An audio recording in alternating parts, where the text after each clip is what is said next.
Hey, Warrior Saints, it's Father Chris here. Today we're going to talk about what's cool and what's not cool. You know, back in my day, when I was a kid growing up, I was a little bit past James Dean and The Outsiders. That was cool. Those guys were really cool. Tight leather jackets, jeans, nice boots. And they all smoked. They were pretty cool.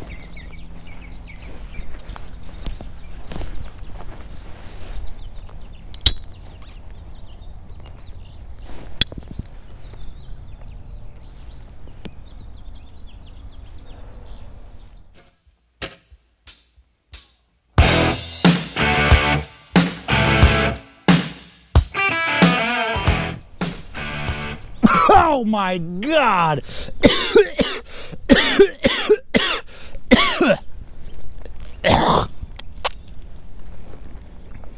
My God, what the hell's in that stuff?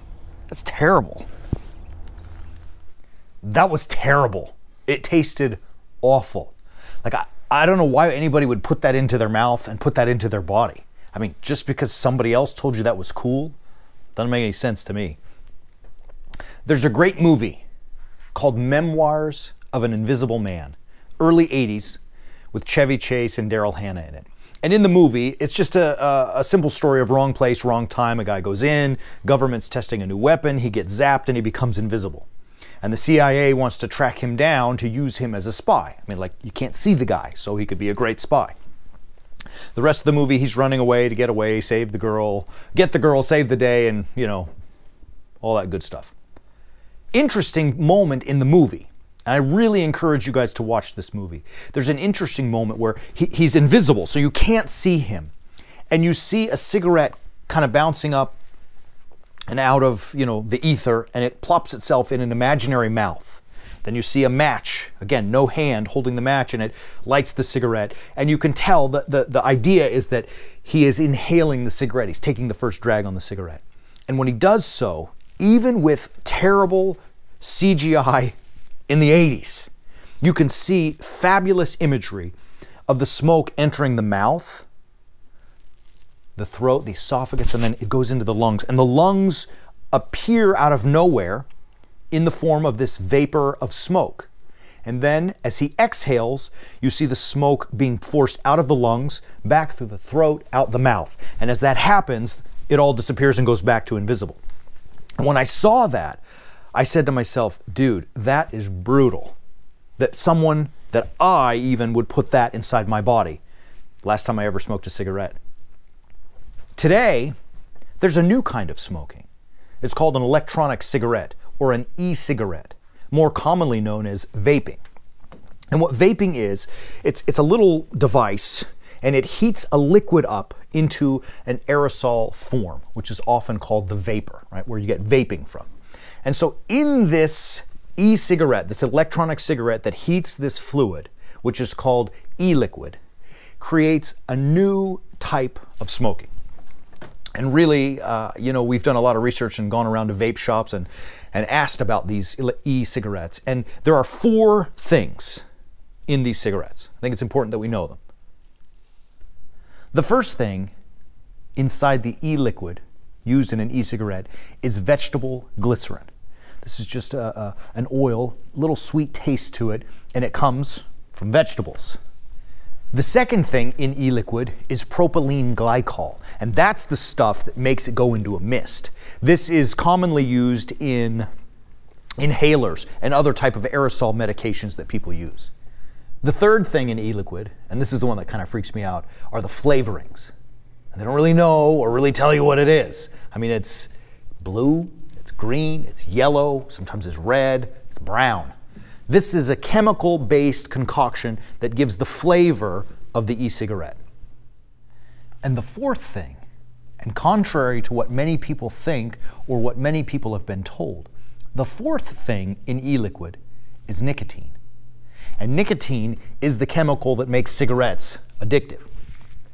Now, to be sure, to be fair, to be honest, not every e-liquid has nicotine in it. There are some that come pre-made without it, and then there are some that you can have made specifically for you or custom made at your vape shop, and they can leave the nicotine out. But all of the vape shops we've talked to have told us that most of the e-liquid actually has nicotine in it. And so they say to us, well, vaping is more healthy than cigarettes. And I always go, like, what does that even mean, more healthy? Don't you mean it's less unhealthy than smoking cigarettes? And indeed it is, but there's a little subterfuge there that somehow this is a healthy alternative. I don't think it is. I think it is a completely physically unhealthy alternative. There's not a lot of data yet. There's not a lot of data, but I think it's unhealthy. And I think they're trying to sell it to us based on it's cool. Or the other thing that people like is the cloud chasing. You know, like I love the big puff of cloud. They call that cloud chasing. So I want to get this big, you can turn the device up so that it produces more smoke, so that you have a big plume of smoke. You're chasing clouds, right? And though they say that vaping helps a lot of people stop smoking, the reality of it is that even with those minimal amounts of nicotine, the addictive qualities of that can lead people to actually take up smoking of cigarettes. Now, in fact, I'm not making that up. The National Institute of Drug Abuse has found, and I get it, our studies were really, really early on. Vaping hasn't been around that long, so there's not a ton of data. But the early findings have already said that teens are more likely to take up smoking cigarettes because they've been vaping. They get used to the motion, they get used to the smoke, and the addictive qualities of the nicotine don't make it any better. So all of that to say, let's keep it in our mind. Let's be honest and let's be real. Vaping, though it may be more healthy than smoking cigarettes, it's still unhealthy. The reason that most young people, and here I'm talking to everyone, adults included, but I really want to focus on our teens and our young people. The real reason why most people do this is because it's defined as cool. Something that's cool. And my question is, why do the supposed popular kids, the cool kids, get to define in your mind what's cool? In your mind, what's cool? You know, there's a great verse from St. Paul.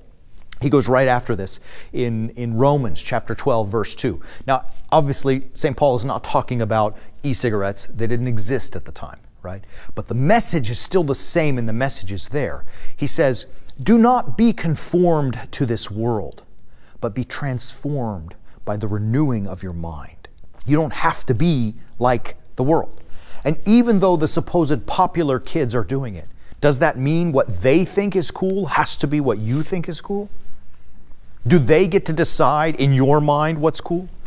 Do they get to decide in your mind what's right? Do they get to decide in your mind how you will behave? St. Paul is telling us, and ultimately what God is telling us, is that we should be making those decisions for ourselves. We should be making the decisions of what's cool, what's right, and how I want to act, how I want to live, and how I want to behave. Not someone else to tell me how to do that. It should be done in our own minds, and our own minds that are focused on the gospel of Jesus Christ, or as we say at St. George, the way of the warrior saint. So rather than let the popular kids, the cool kids, dictate what I do, why don't we do what we know is right, what we know is in our hearts? You know, we're all made, God made all of us with a greatness within. It's inside of us, this greatness. The challenge is to unlock that greatness, to let it out, to set it free. And that's done by following the way of the warrior saint.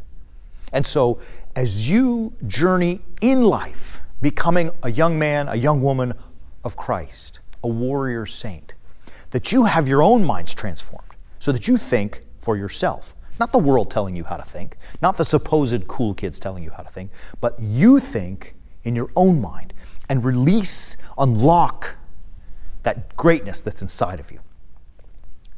There may be some fear that goes with that. There may be some, hassling that you get because of that. People may make fun of you because you're willing to be strong and stand up and say what you want. But I say to you, good for you.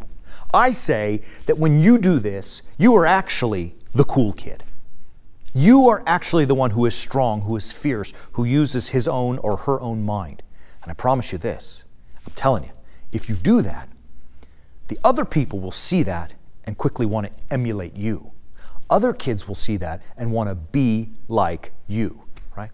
They only follow the supposed popular kids and cool kids because they think they're supposed to. Show them a different way. Show them a better way. Show them the way that is strong, a way, we call it here, a crucifixional way. Show them the way of the warrior saint. Until next time, this is Father Chris. See you soon.